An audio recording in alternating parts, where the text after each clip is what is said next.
Hello students, हमने last lecture में measures of dispersion ये चैप्टर स्टार्ट किया। उस टाइम हमने क्या देखा था कि स्टैंडर्ड डेविएशंस क्या होता है, स्टैंडर्ड डेविएशन कैसे फाइंड आउट करते हैं, रेंज वो भी देखा था हमने। रेंज का फॉर्मूला देखा था, लोअर एल माइनस एस जैसे that is largest observation minus smallest observation. Coefficient of range हम L minus S upon L plus S फॉर्मूले से हमने कैलकुलेट किया था। फिर डिमेरिट्स मेरिट्स भी देखे थे और फिर स्टैंडर्ड डेविएशन का हमें फॉर्मूला भी देखा था, sigma is equal to summation X minus X पर ब्रैकेट स्क्वायर अपॉन एन। ये हमारा स्टैंडर्ड डेविएशन का फॉर्मूला था। एंड कोएफिशिएंट ऑफ वेरिएशन का standard deviation upon arithmetic mean. आज हम नेक्स्ट पॉइंट देखेंगे कि standard deviation by deviation method. Okay, वो मीन मेथड से था। ये step deviation by standard deviation by deviation method से कैसे फाइंड आउट करते हैं। हम क्या करते हैं कि डिसाइड एज्यूम मीन ए, मतलब सेंटर की जो वैल्यू है हम उसको ए कंसीडर करेंगे। फिर हम D is equal to X minus A find out करेंगे। हमने ये फ्रीक्वेंसी डिस्ट्रीब्यूशन में भी हमने ये अरिथमेटिक मीन फाइंड आउट करने के लिए फॉर्मूले यूज किया था। तो D is equal to X minus A find out करना है, उसको हम डी कहेंगे। फिर summation D summation of D square, summation of U of D summation of U of D square find out करना है। और फिर सिग्मा इज इक्वल टू ये फॉर्मूला यूज करके हमें स्टैंडर्ड डेविएशन फाइंड आउट करना है। Okay, let's see one example related to this formula. Okay, अब हमें तो क्या दिया है, x is equal to 54, 61, 64, 69, 58, 56, 49, 57, 55 and 50। ये क्या दिए है हमें, ये नंबर ऑफ ऑब्जर्वेशंस दिए, 10 ऑब्जर्वेशंस दिए। अब हमें स्टेप डेविएशन मेथड से हमें क्या करना है, स्टैंडर्ड डेविएशन फाइंड आउट करना है। अब यहाँ पे हम एज्यूम मीन, मतलब हमें क्या करना है, पहले ए कंसीडर करना है। पहले हम क्या करते हैं, असेंडिंग ऑर्डर से उसको अरेंज करते हैं। असेंडिंग ऑर्डर से अरेंज किया तो पहले 50 के बाद आएगा 54, फिर 55, 56, 57 नहीं, 57 भी है, 58 पे ये 49 भी है तो ये स्टार्टिंग में आएगा। 49 हो गया, 55 भी हो गया, 50 भी हो गया, 54 हो गया, ये 58 भी हो गया, 56 हो गया, 57 भी हो गया। अब 61, 64 एंड 69 ये हो गया। अब ये असेंडिंग ऑर्डर, असेंडिंग ऑर्डर में हमें सेंटर की वैल्यू फाइंड आउट करनी है। तो ये पहले 5 छोड़ दिए और लास्ट के 4 छोड़ दिए, तो ये बीच में या तो 57 या तो 56, मतलब 4 छोड़ दिए तो बीच में ये दो नंबर्स आते हैं 56 एंड 57। तो दोनों में से हम कौन सी भी सेंटर की वैल्यू एज्यूम कर सकते हैं। सपोज मैंने A is equal to 57 assume किया। अब हमें क्या करना है कि D is equal to X minus A find out करना है। D is equal to X minus A. Okay, तो D is equal to X minus A, तो हम उसको पहले एक्स इज इक्वल टू लिख लेते हैं टेबल बना के। X is equal to X की वैल्यू 49, 50, 54, 55, 56, 57, 58, 61, 64, 69। ओके, अब D is equal to X minus A, X minus A 57, उसमें मुझे माइनस करना है।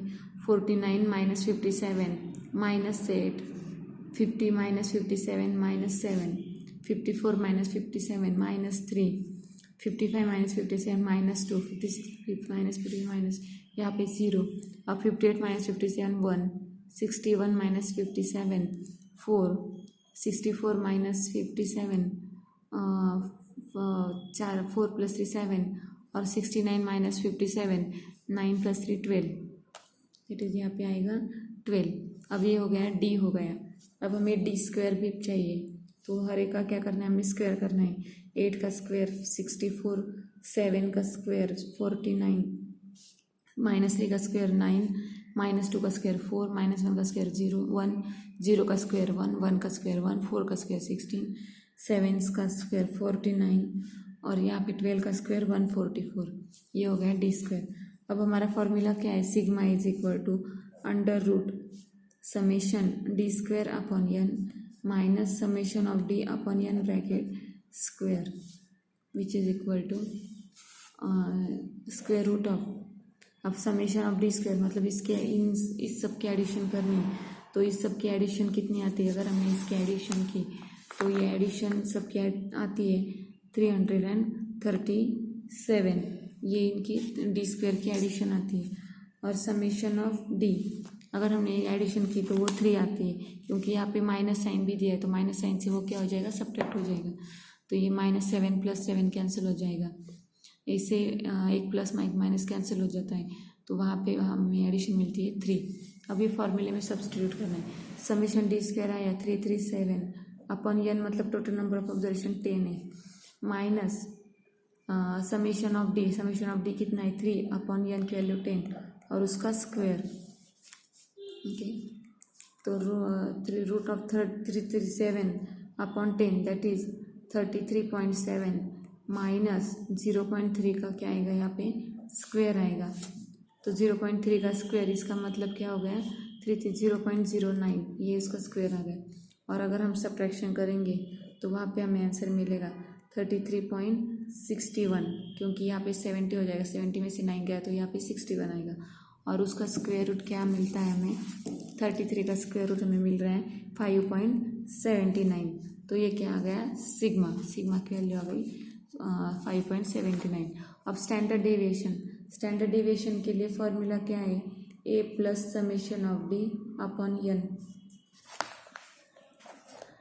a plus summation of D upon n, ये हो गया हमारा x बार और ये x बार हो गया। और यहाँ पे coefficient sigma is equal to 5.79 ये फॉर्मूला मिल गया। अब हमें coefficient of variation find out करना है, लेकिन हमें उसके लिए क्या चाहिए x बार चाहिए, क्योंकि कोएफिशिएंट ऑफ वेरिएशन का formula sigma upon x bar into 100, ये फॉर्मूला है कोएफिशिएंट ऑफ वेरिएशन का। उसके लिए हमें x बार चाहिए, तो x बार का फॉर्मूला क्या है a plus summation of D upon n। ए क्या है हमारा 57 plus summation of D upon n, summation of D कितना आया है 3 और n की वैल्यू आई है 10। तो ये सब कैलकुलेशन किया तो हमें मिलता है 57.3, ये x बार हो गया। अब coefficient of variation 5.79 that is sigma, arithmetic mean कितना है 57.3 और इंटू 100, और यहाँ पे हमें आंसर मिलता है 10.11 दैट इज %। ये हो गया हमारा कोएफिशिएंट ऑफ वेरिएशन। तो ऐसे स्टेप डेविएशन से हम क्या करते हैं sigma coefficient of variation and standard deviation हम फाइंड आउट करते हैं, उसको हम स्टेप डेविएशन मेथड कहते हैं। अगर यहाँ पे सिर्फ ऑब्जर्वेशंस दिए थे, लेकिन अगर हमें क्लास दिया और उसके करस्पॉन्डिंग अगर फ्रीक्वेंसी दी तो कैसे फाइंड आउट करते हैं, तो उसके स्टेप्स हम देखते हैं। सपोज हमें यहाँ पे क्लास दिया है, decide step deviation method decide करना है, मीन एज्यूम करना है, x minus A find out करना है। अब यहाँ पे हमें एक और स्टेप से ऐड करनी है, यहाँ पे d dash is equal to D upon H क्या होगी जो लिमिट है class boundary upper limit minus lower limit, तो एच वही होगा दोनों की रेंज। और यहाँ पे हमें summation D dash square summation F D dash square करके ये फॉर्मूला यूज़ करके हमें क्या करना है स्टैंडर्ड डेविएशन फाइंड आउट करना है। Okay, let's see one example.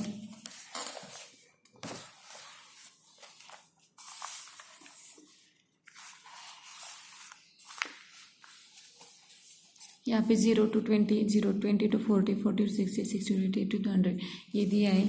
यहाँ पे मैं लिख लेती हूँ 0 to 20, 20 to 40, 40 to 60, 60 to 80 and 80 to 100 ये दिया है। अब यही हो गया हमारी फ्रीक्वेंसी, अब क्लास हो गया ये। अब उसकी मिड वैल्यू हम x के लिए उसकी मिड वैल्यू फाइंड आउट करेंगे। 0 to 10 की मिड वैल्यू 10, यहाँ पे 30, 50, 70 एंड 90 ये हो गई मिड वैल्यू हो गई। अब हमें क्वेश्चन में फ्रीक्वेंसी भी दी है 5, 12, 32, 40, 11। तो हमें क्या करना है पहले x minus A D find out करना है। तो ए क्या कंसीडर करोगे तुम, सपोज हमने ए इज इक्वल टू 50 कंसीडर किया क्योंकि यही सेंटर में वैल्यू है, तो ये ए इज इक्वल टू क्या हो गया 50। तो हमें क्या करना है पहले x minus A find out करना है। x minus A is equal to x minus 10 minus 50 minus 40, 30 minus 50 that is minus 20, 50 minus 50 0, 70 minus 50 20 and 90 minus 50 that is 40. ये हो गया x माइनस ए. अब D dash is equal to x minus A upon D. Okay, अब x minus A आएगा -40 बराबर. और d की value यहाँ पे क्या है, d की वैल्यू तो यहाँ पे है 20. तो 20 x minus A upon H. ये फॉर्मूला है डी डैश का. ये डी हो गया x माइनस ए, मतलब ये डी हो गया x minus A upon H. H की वैल्यू क्या है, उसमें से limit upper limit minus lower limit range ये क्या है 20. तो एच इज इक्वल टू 20 है. तो -40 upon -20, -40 upon -20 is equal to 2. Then -20 नहीं, H is equal to +20 consider करना है. ओके, अब यहाँ पे भी -20 अपॉन 20 दैट इज -1. ये -1 आया, -2 -1, 0 upon 20 0, 20 upon 20 1, 40 upon 20 that is 2, -2 -1 0 1 2. ये आ गया हमारा डी डैश. अब हमें summation of F into D भी चाहिए, एफ इंटू डी डैश चाहिए. तो एफ क्या है यहाँ पे 5 -10, यहाँ पे -1 into 12 -12, 0 into that is 0, 1 into 40 that is 40 and 2 into 11 that is 22. अब यहाँ पे हमें summation of F D dash find out किया. तो वो summation of F D dash हमें कितना मिलेगा, यहाँ पे 40 plus 22 summation of F D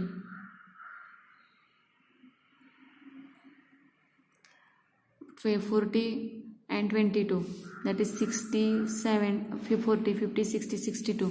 ये हो गया 62 में से -12 गया तो यहाँ पे आएगा वो +50, 50 में से 12 गया तो माइनस दैट इज 40 आएगा इसका सम एफ डी डैश. अब F into D dash square, F into D dash का स्क्वायर. अब यहाँ पे एफ और यहाँ पे डी डैश, -12 2 का स्क्वायर 4 4 5 जा 20. ओके, तो यहाँ पे आएगा एफ डी डैश. अगेन ये -12 इंटू ये -1 एंड इंटू डी डैश, ये डी डैश हो गया और into F 12 that is -12 into minus plus that is यहाँ पे 0, यहाँ पे 40 एंड यहाँ पे 44 और उनकी समेशन आएगी 116. अब ये हो गया. अब हमें क्या करना है, फॉर्मूला यूज़ करना है. फॉर्मूला यूज़ करने से पहले हमें मीन फाइंड आउट करना पड़ेगा. तो mean is equal to A plus summation F D dash upon N into H. ये फॉर्मूला हो गया. अब यहाँ पे एक वैल्यू हमने 50, एक वैल्यू हमने क्या कंसिडर की थी 50 plus summation F D dash. F D dash यहाँ पे समेशन कितनी आई है 40 upon capital N. Number of observations कितने टोटल 100 है और एच कितना है 20.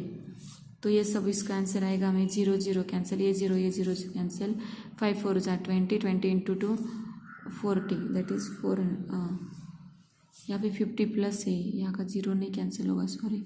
ये 0 और ये 0, 4 2 जा 8, 4 2 जा 8 एंड 8 प्लस 50 दैट इज 58. ये प्लस है, ये कैंसिल नहीं होगा. तो यहाँ पे 58 क्या आया, एक्स बार आया. अब स्टैंडर्ड डेविएशन के लिए फॉर्मूला क्या है हमारा, under root summation F D dash square upon capital N minus summation of F D dash upon N bracket का स्क्वायर इंटू एच. तो under root F D dash का स्क्वायर, इसकी value है 116 upon 100 minus 40 upon 100 bracket square into 20. और ये सब इसका calculation किया तो हमें मिलता है आंसर उसका 20. ओके, तो ये होगा स्टैंडर्ड डेविएशन. अब कोएफिशिएंट ऑफ वेरिएशन का फॉर्मूला है sigma upon arithmetic mean into 100 that is 20 upon arithmetic mean कितना है हमारा 58 इंटू 100 और उसकी वैल्यू आएगी 34.48%. ये हो गया कोएफिशिएंट ऑफ वेरिएशन. ओके, तो ऐसे हम स्टेप डेविएशन मेथड से भी हम standard deviation and coefficient of variation क्या कर सकते हैं, फाइंड आउट कर सकते हैं. ओके, अब उसके कुछ मेरिट्स दिए हैं. It is based on all observations, it is rigidly defined, it is capable to further mathematical treatment, it does not ignore algebraic signs of deviations, it is not much affected by sampling fluctuations. ये हो गए इसके merits. 30 minutes से it is difficult to understand and calculate, it can not be computed to distribution with open end class, open end class के लिए applicable नहीं है। It is unduly affected due to extreme deviation and it can not be calculated for qualitative data, qualitative data के लिए calculate हम नहीं कर सकते। ओके, तो इसे ये क्या है, स्टैंडर्ड डेविएशंस के कुछ कंसेप्ट है। ओके, सो नेक्स्ट लेक्चर में हम उसके कुछ इंपॉर्टेंस देखेंगे और standard deviation of combined group का कैसे फाइंड आउट करते हैं वो हम नेक्स्ट लेक्चर में डिस्कस करेंगे। Okay, thank you.